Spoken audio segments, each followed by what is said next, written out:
it with excellent pace. Money throw right there to move the sticks. On first down, he'll drop to throw. Now he's going to step up and run. And he takes this one in for a Colts touchdown. What a decision and what a run by Daniel Jones. And the Colts have answered that early field goal to take a first-quarter lead. And maybe the defense got so caught up in him throwing the football, they forgot he can take off, too. And you often hear about the quarterback being the unaccounted-for guy as a runner. Well, even on a passing play, he's unaccounted for as a runner, and he turned it into a nice game. A very nice run, and it turns into 6 points. Down into the red zone, and look to finish this off with 6. This offense finding its legs now. Here's another 1st and 10.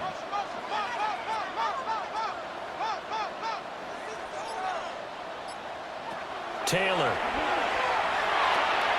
There's Hall bringing in another one. And he's going to take it in for a Jets touchdown.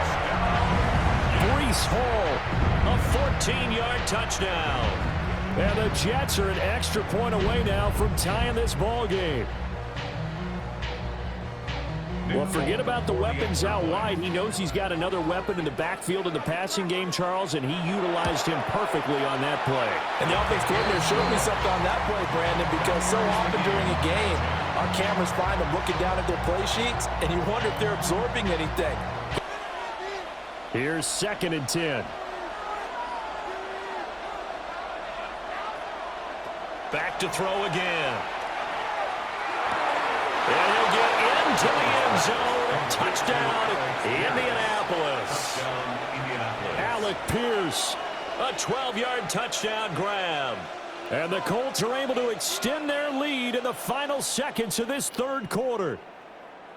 That seemed pretty ideal there for the offense, Charles. You take a little bit of time off the clock here in the 3rd quarter, decent length drive, and you pad your lead as well at the end of it. And what it does is let you feel like you're in control of this game, even more so than a 2-touchdown lead, right? Because you've taken that time off, as you noted, which means they couldn't get you off the field. You ran your playbook the way you wanted to, and you gave your defense some rest. What a big-time drive in that situation.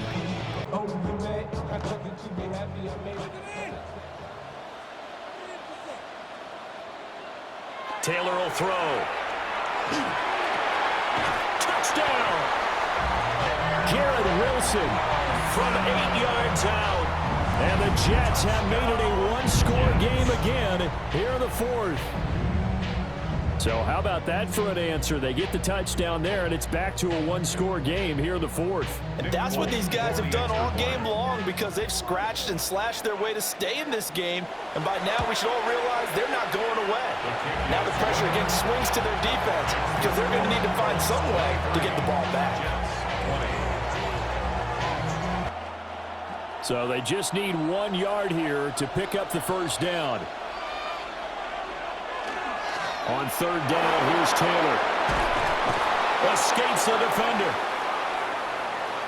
Jonathan Taylor. And he'll get into the end zone. Touchdown, Indianapolis. Jonathan Taylor, 61 yards.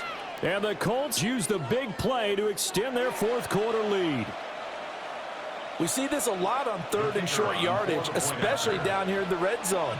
They're going to sell out to stop the run, try and hold them to a field goal. But once the running back gets past the first wave, the resistance can evaporate after that. And he not only picks up the first, but he takes it all the way into the end zone. Protection he needs, and has had to pick himself up off the turf far too often. Taylor. Now he's going to step up and run. And he's going to take it in for a Jets touchdown. Tyrod Taylor, an 8-yard touchdown run. And the Jets have got it back to within a score. Nothing like understanding where your escape hatches are as a quarterback. Here he's looking, but he knows he doesn't want to force anything. So when nothing avails itself, he slips past the rushers, takes it right up the middle, and takes it into the end zone. Full connects on the extra point. And now things get a bit more interesting here in this 4th quarter.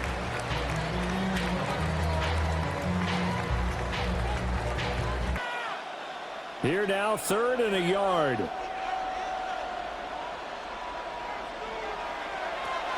They'll run again. Still fighting. Still going. And he takes this one in for a Colts touchdown. Jonathan Taylor with now 2 fourth-quarter touchdowns. And the Colts are able to build on to their fourth-quarter lead. Boy, missed tackles continuing to plague this defense, and they surrender another big play and a touchdown here.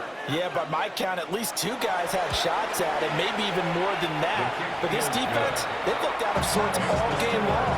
That was definitely not one of their better efforts right there.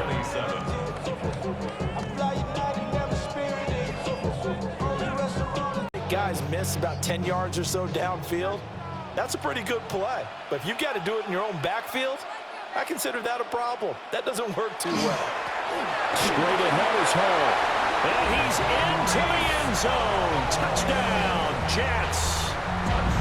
Breece Hall taking it in from 4 yards out. And the Jets are on the board first here this afternoon. Well, first quarter, maybe too early to talk about statement drives, Charles, but that sure seemed like a statement drive right there. Well, if we're going to talk about statement drives, I think what they're saying is we're going to establish the run. They gave it to him early and often on this drive, and he wound up taking it into the end zone.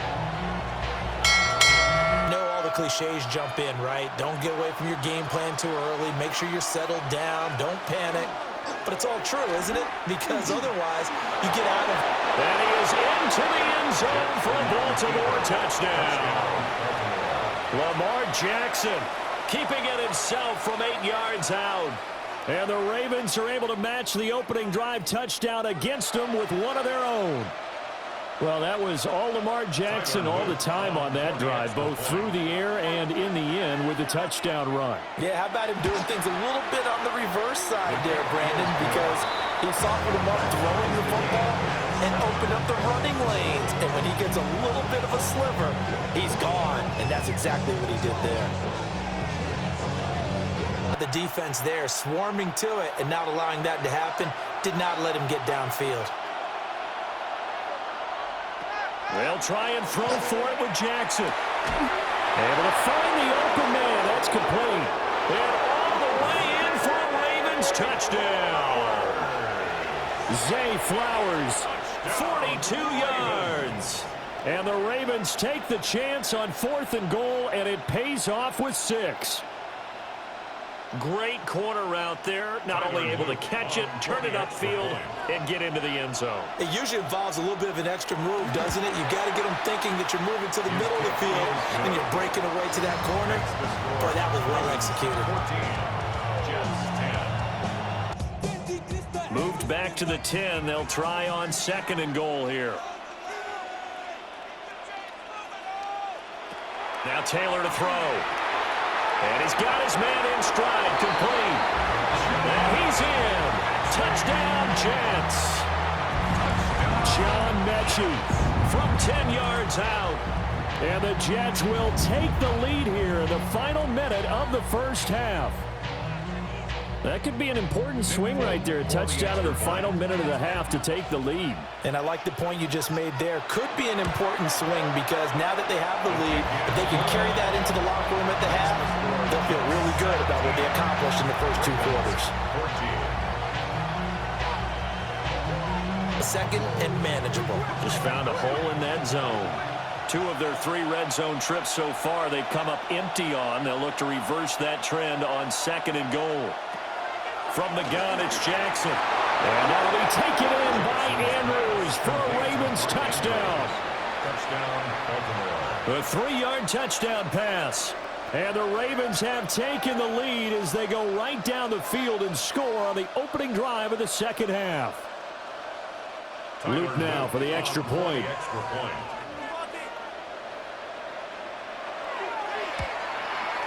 It's up and good to make it 21-17.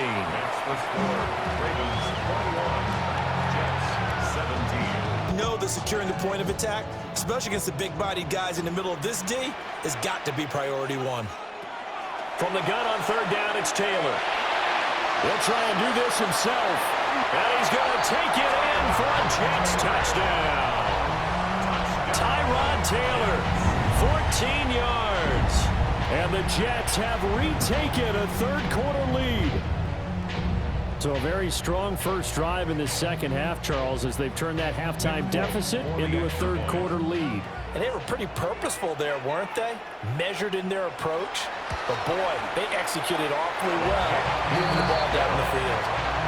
Extra point up and good by Folk. And that gives them a 3-point lead. Now first and goal.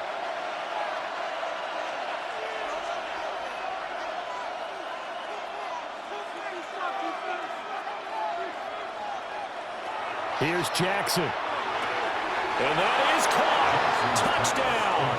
And they're an extra point away from taking the lead here in the final minute.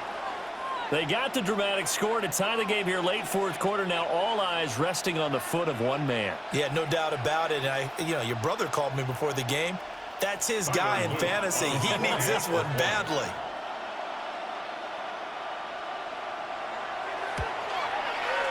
A very important extra point there, up and good.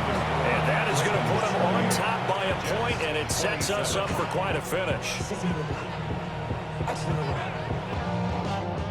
Here's a 2nd and 7.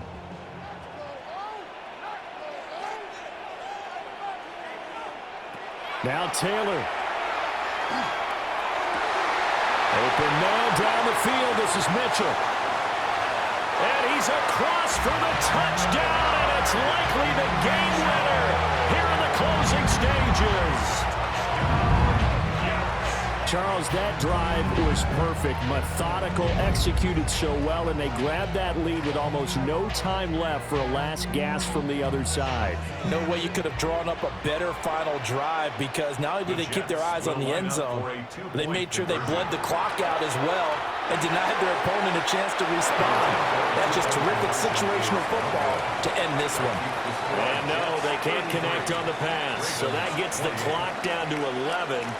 Time for probably 2 more plays. Got to go quickly, though. 4 straight passes right out of the gate, with that last one earning them a new set of downs. Irving will score. Touchdown, Buccaneers. So both sides of the football contributing here early. Their defense forces the punt, and then the offense takes it down the field and punches it in on the short touchdown run. And, Brandon, that's good complementary football, and that's what they're going to need if they want to get out of here victorious. Chase McLaughlin on for the extra point. And that one gives the Bucs a 7-0 lead.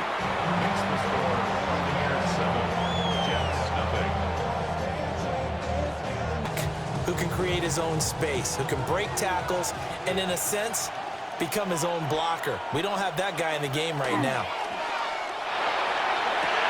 And he holds it in for the Buccaneer touchdown. Cade Otton from 3 yards out. And the Bucs have taken a 13-0 first quarter lead. Another impressive drive, so they're 2 for 2, 2 touchdowns. Charles, a great start to this ball game for them. And one of the words that's really worked its way into our lexicon is stacking. They've stacked momentum each time out, not only on offense. Between those touchdowns, defense held, forced a punt to get the ball back, and they played awfully well in this one. Both sides playing at optimum level. On the big guys up front to escort him in, and they couldn't create any kind of space for him, could they? Yeah, didn't get the push they needed. Mayfield keeps it himself, and he'll get in. He's over for the touchdown. The sneak successful from a yard out, and the Bucs are an extra point away from making this a 3-score game. An important score there, CD, and now an important extra point because it would make it a 3-score game. Love the math there, and at this point in the fourth quarter, look, we all need next-gen stats, right? We all use them, but we don't need them here, do we? Because that means it's almost a certain victory.